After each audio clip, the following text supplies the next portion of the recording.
Good morning সবাইকে। তিথিস ওয়ার্ল্ডে তোমাদের সবাইকে স্বাগত। আবার একটা নতুন ব্লগ নিয়ে চলে এসেছি তোমাদের কাছে। আজকে হলো রবিবার।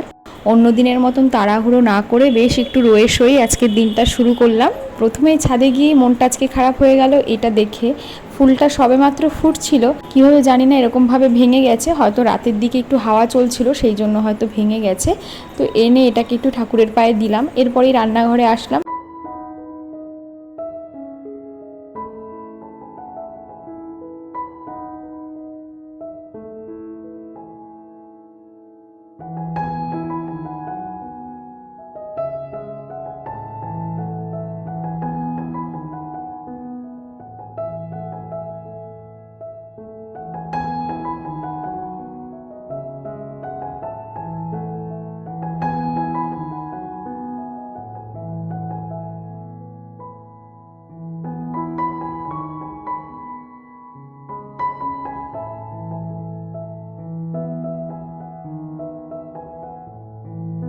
আজকে যেহেতু রবিবার, একটু তো স্পেশাল রান্না হবে। আর রবিবার মানেই হচ্ছে ওই আর কি একটু চিকেন। তো চিকেন তো এনেছিল, কিন্তু আমি আর রান্না করিনি, মাই রান্না করেছিল। সকালবেলা আমি একটু করেছিলাম শুক্তো। শুক্তো আমি আগে কোনো দিন রান্না করিনি, খুব একটা ভালোভাবে আমার জানাও ছিল না যে কিভাবে শুক্তো করে। তো দিদার কাছ থেকে শুনে নিয়ে তারপরে শুক্তোটা রান্না করলাম। মোটামুটি ঘরে যা যা সবজিপাতি ছিল সব কিছুকে একটু ভেজে নিয়ে সাথে একটু বড়িও ভেজে নিয়েছিলাম। তারপরে রাঁধুনি, কাঁচা লঙ্কা আর আদা ফোড়ন দিয়েছিলাম, দিয়ে সমস্ত ভাজা সবজিগুলোকে দিয়ে একটু নাড়াচাড়া করে নিয়েছি। সামান্য একটু হলুদও দিয়েছিলাম। তারপরে জল দিয়ে এগুলোকে সিদ্ধ হতে দিলাম। যখন সব সবজিগুলো একদম সিদ্ধ হয়ে গেল, তখন নামানোর আগে দিয়ে দিলাম পোস্ত, একটু সর্ষে আর তার সাথে রাঁধুনি বাটা।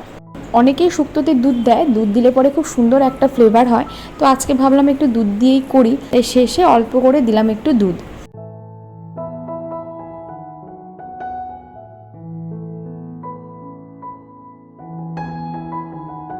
এরপর আর রান্নাবান্না আজকে কিছু সেরম করিনি। এদিকে একটু লেবু কেটে জল দিয়ে রেখে দিলাম। নয়তো যখন আমরা দুপুরবেলা খাই তখন একদম এগুলো শুকিয়ে যায়, সেইভাবে আর লেবুর রসটা থাকে না। আর আম তেলটাও একটু রোদে দিয়ে নিলাম। আজকে বাজার থেকে বাবা এরকম বড় সাইজের এনেছিল কয়েকটা ফজলি আম। এই বছর জানো তো এই প্রথম ফজলি আম খেলাম। ভেতরের রঙটা একটু সাদা ছিল, কারণ এই আমগুলো একটু এরকমই হয়, কিন্তু খেতে ছিল প্রচণ্ড মিষ্টি। তাই একটা বড় দেখে আম কাটলাম সকালবেলা, সবাই খাবো দেখে। তারপরে যাব স্নান করতে, তো ভাবলাম তার আগে একটু বেসিনটাও পরিষ্কার করে নিই আর ঘরগুলোও মুছে নিলাম।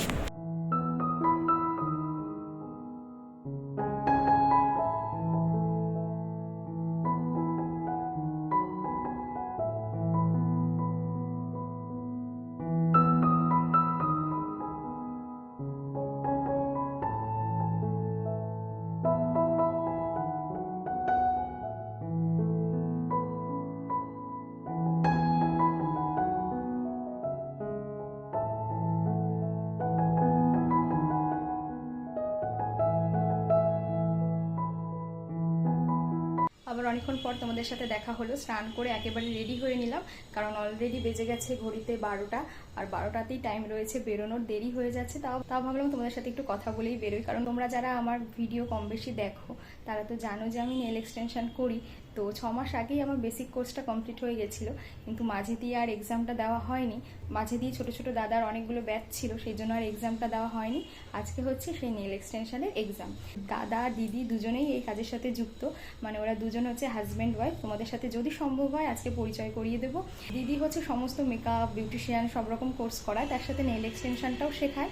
দাদাই হচ্ছে মেনলি নেল এক্সটেনশনের টিচার। আর ওদের বাড়িতেই হচ্ছে যেহেতু স্টুডিওটা, এখন যাচ্ছি বাড়িতেই এক্সাম হবে। তো চলো, জানি না কি হবে, কতটা কি করতে পারবো, তো তোমাদের সাথে তো নিশ্চয়ই শেয়ার করব।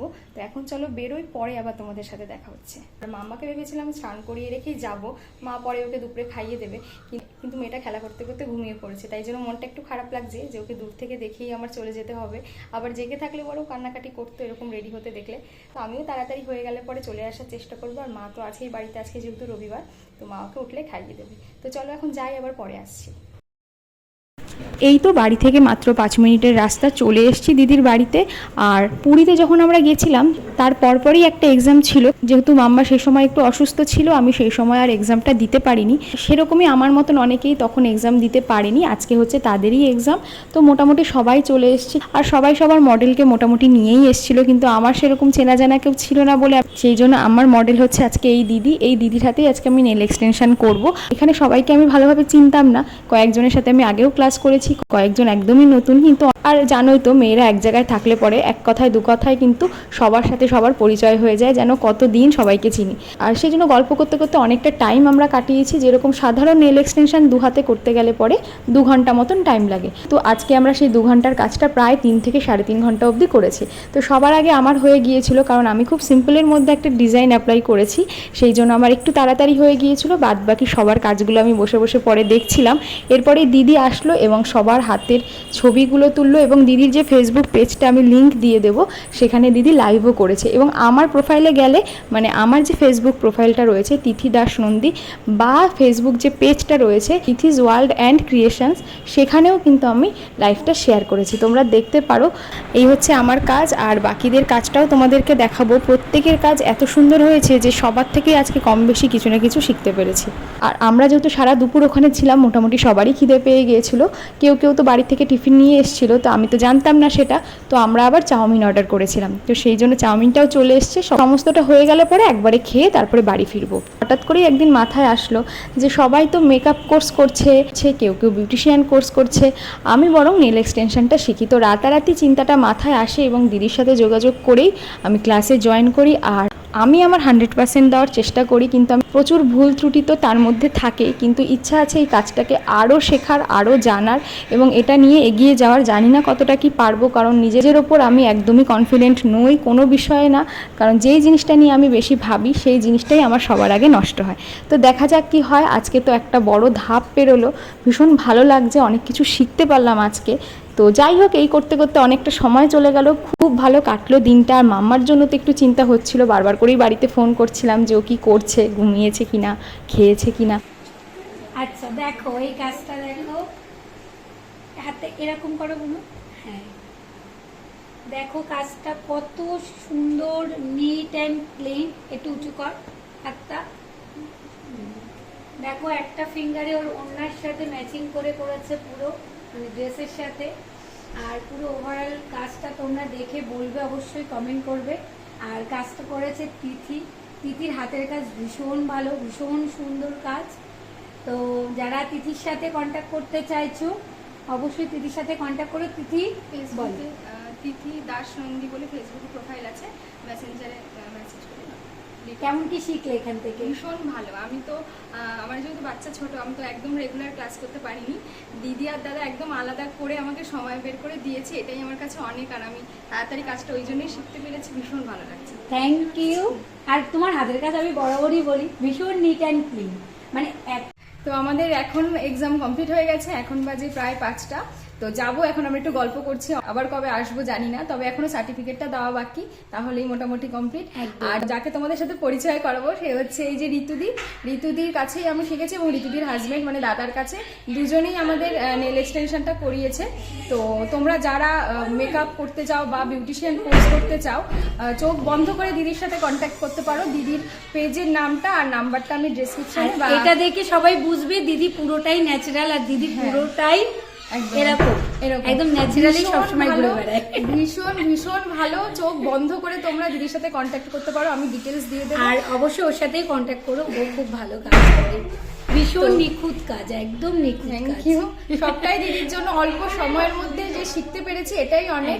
তো সবারই কিছু এখন করা উচিত, সব মেয়েদেরই কিছু একটু করা উচিত। তো দিদি ভীষণই যত্ন সহকারে দিদি কাজ শেখারে। প্রথম আমি দিদির সঙ্গে পরিচয় হচ্ছে আমার বউ ভাতের দিন দিদি আমাকে সাজিয়েছে, সেখান থেকেই দিদির সাথে আমার পরিচয়। তো এখন এই সম্পর্কটা চলবে। তো তোমরা অবশ্যই যারা করতে চাও দিদির সাথে কন্ট্যাক্ট করো। তাহলে চলো টাটা, আবার পরে দেখা হচ্ছে।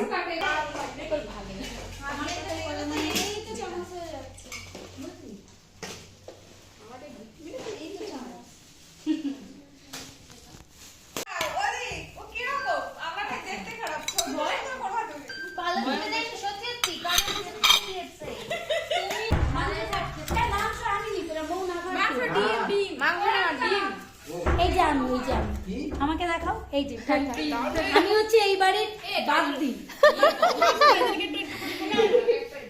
আমাকে সবাই বলে, আমি বলি কি আমি এটাই ভালোবাসি। এই নাও নিয়ে নাও, কেউ নেবে না।